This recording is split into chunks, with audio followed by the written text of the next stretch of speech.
امام زمان علیہ السلام کی ولادت باسعادت 15 شعبان 255 ہجری میں سامرہ میں ہوئی۔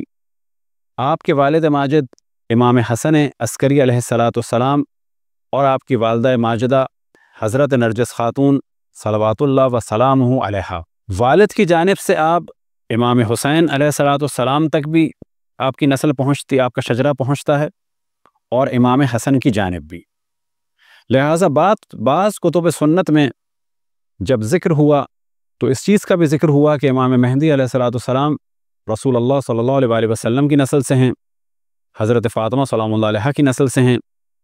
امام حسین کی نسل سے ہیں، اور بعض جگہ ذکر ہوا کہ امام حسن کی نسل سے ہیں۔ اور جب کہا جاتا ہے کہ امام حسن کی نسل سے ہیں یا یہ کہ وہ امام حسن کے فرزند ہیں، تو اس موضوع میں دو طرح کے احتمال دیے جا سکتے ہیں کہ اگر یہاں مراد ہے نسل امام حسن علیہ السلام میں سے آپ ہیں تو بلا شک آپ نسل امام حسن سے بھی ہیں، کیونکہ امام حسن علیہ السلام کی صاحبزادی حضرت فاطمہ بنت حسن سلام اللہ علیہ کا عقد ہوا امام حسین علیہ السلام کے فرزند جناب علی ابن الحسین کہ جن کا مشہور ترین لقب ہے سید الساجدین اور زین العابدین علیہ السلام، اور ان سے ولادت ہوئی امام محمد باقر علیہ السلام کی، اور امام محمد باقر علیہ السلام کے فرزند امام جعفر صادق علیہ السلام، اور ان کے فرزند امام موسیٰ کاظم علیہ السلام، ان کے فرزند امام رضا علیہ السلام، ان کے فرزند امام محمد تقی علیہ السلام، ان کے فرزند امام علی نقی علیہ السلام، ان کے فرزند امام حسن عسکری علیہ السلام۔ اب یہ تمام فرزندان امام محمد باقر علیہ السلام ایک جانب تو امام حسن کی نسل سے ہیں اور دوسری جانب امام حسین علیہ السلام کی نسل سے ہیں۔ لہٰذا امام حسن عسکری علیہ السلام بھی نسل امام حسن میں سے بھی ہیں اور نسل امام حسین میں سے بھی ہیں، اور نتیجہ یہ ہوا کہ امام مہدی علیہ السلام حسنی بھی ہیں اور حسینی بھی ہیں۔ اسی طرح سے جو دوسرا احتمال دیا جا سکتا ہے کہ جو بعض کتب اہل سنت میں ذکر ہوا کہ ان کے وہ فرزند ہیں امام حسن کے،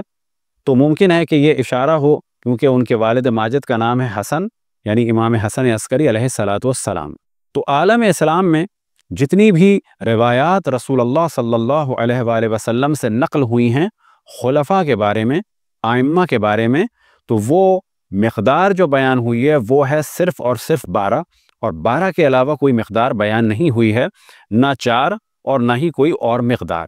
پس جب بھی سوال کیا جائے گا عالم اسلام میں کہ رسول اللہ صلی اللہ علیہ وآلہ وسلم نے اپنے خلفاء کی تعداد خود کیا بیان فرمائی کہ جس کا ذکر شیعہ کتب میں بھی ہے، اہل سنت کتب میں بھی ہے، خصوصاً صحیح بخاری میں بھی، صحیح مسلم میں بھی اور دیگر صحاح میں بھی ہے، تو کہا جائے گا وہ تعداد ہے 12 کی، کیونکہ رسول اللہ صلی اللہ علیہ وسلم سے روایات صحاح ستہ میں بھی نقل ہوئی کہ 12 خلفاء ہوں گے، 12 امیر ہوں گے اور اس امت کے 12 امام ہوں گے۔ یہ ایک بالکل الگ موضوع۔ پس امام مہدی علیہ السلام رسول اللہ صلی اللہ علیہ وسلم کے 12ویں خلیفہ اور امت مسلمہ کے 12ویں امام ہیں۔ اب والد کی جانب سے آپ یعنی امام زمان علیہ السلام ظاہر نسل مولا امیر المومنین علیہ السلام میں سے بھی ہیں اور نسل رسول اللہ صلی اللہ علیہ وآلہ وسلم میں سے بھی ہیں۔ تو پہلے مرحلے میں ڈسکس کیا کہ آپ حسنی بھی ہیں، آپ حسینی بھی ہیں، اور اب جب آپ کا شجرہ اوپر کی جانب جائے گا تو کہا جائے گا کہ آپ نسل مولا امیر المومنین میں سے بھی ہیں بلا شک، اور خود نسل حضرت فاطمہ سلام اللہ علیہ سے ہیں، اور اسی طرح سے رسول اللہ صلی اللہ علیہ وآلہ وسلم کی نسل سے ہیں۔ اور اگر سلسلہ اوپر لے جائیں تو کہا جائے گا کہ آپ حضرت ابو طالب کی نسل سے بھی ہیں اور حضرت عبداللہ علیہ السلام کی نسل سے بھی ہیں۔ حضرت ابو طالب علیہ السلام مولا امیر المومنین کے والد، حضرت عبداللہ علیہ السلام رسول اللہ صلی اللہ علیہ وآلہ وسلم کے والد، اور اس طرح سے آپ کا شجرہ جب اوپر کی جانب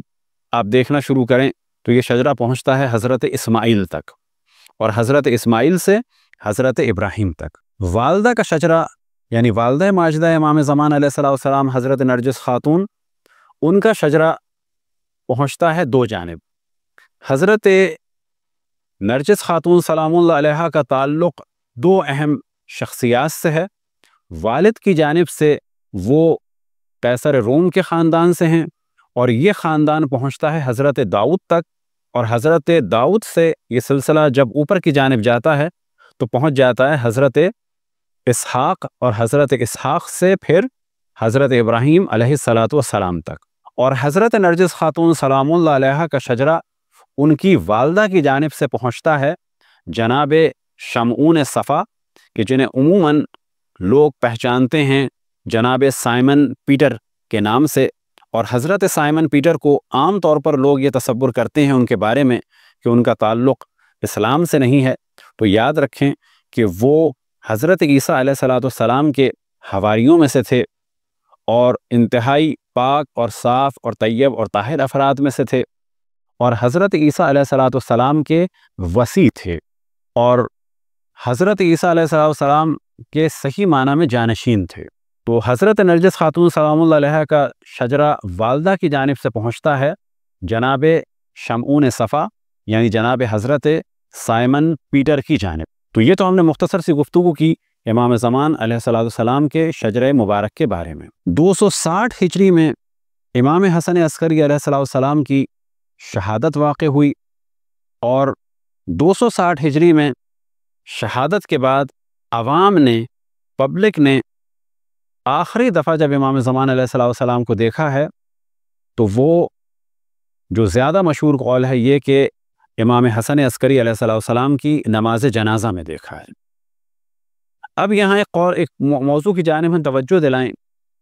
کہ امام زمان علیہ السلام کی دو غیبتیں ہیں،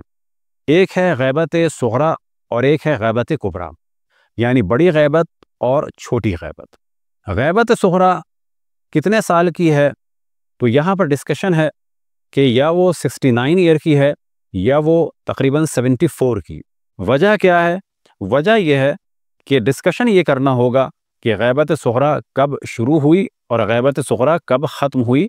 شروع ہونے کے بارے میں کیا قول ہے اور ختم ہونے کے بارے میں کیا قول ہے۔ تو زیادہ مشہور قول یہی ہے کہ امام حسن عسکری علیہ السلام کی شہادت کے بعد سے غیبت صغریٰ شروع ہوئی۔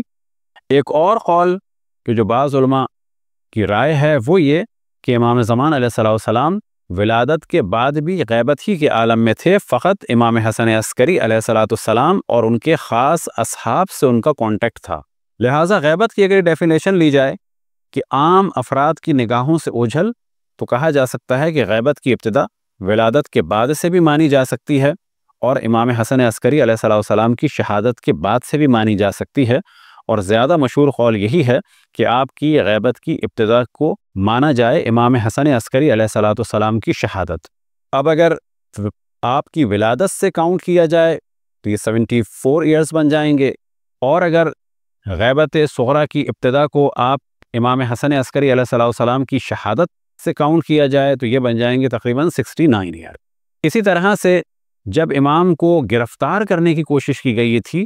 تو آخری دفعہ جو ان کو دیکھا تھا لوگوں نے تو وہ اپنے گھر کی سرداب میں دیکھا تھا، سرداب سے مراد تہہ خانے میں۔ تو لہٰذا بعض لوگ کہتے ہیں کہ وہ سرداب میں غائب ہو گئے، جیسے کہ اہل سنت کہتے ہیں، ایسا نہیں ہے، بلکہ صحیح قول یہ ہے کہ آخری دفعہ آپ کو سرداب میں دیکھا گیا تھا، نہ یہ کہ وہ سرداب میں چلے گئے، بلکہ سرداب میں آخری دفعہ ان کو دیکھا گیا تھا۔ بعض اہل سنت کہتے ہیں کہ شیعہ جا کے دعا کرتے ہیں سرداب کے پاس، یعنی تہہ خانے کے پاس، کہ وہاں سے وہ نکل آئیں۔ یہ قول بالکل غلط ہے، کیونکہ ہم یہ دعا امام کے ظہور کی ہر جگہ کرتے ہیں، حتیٰ ہر نماز کے بعد کرتے ہیں، لیکن ان کے ظہور کی جگہ ان کی سرداب نہیں، یعنی ان کا تہہ خانہ نہیں ہے، بلکہ مسجد الحرام یعنی مکۃ المکرمہ بمقام مسجد الحرام، اور خصوصاً حجر اسود کے پاس آپ کا ظہور ہوگا۔ تو اسٹارٹنگ پوائنٹ غیبت صغریٰ کا کیا ہے یہ ہم نے آپ کے سامنے ڈسکس کیا۔ اب غیبت صغریٰ ختم کہاں ہوئی، اور جیسے ہی ختم ہوئی اس کے اگلے سیکنڈ سے غیبت کبریٰ شروع ہو گئی۔ تو آخری نقطہ کیا ہے غیبت صغریٰ کا،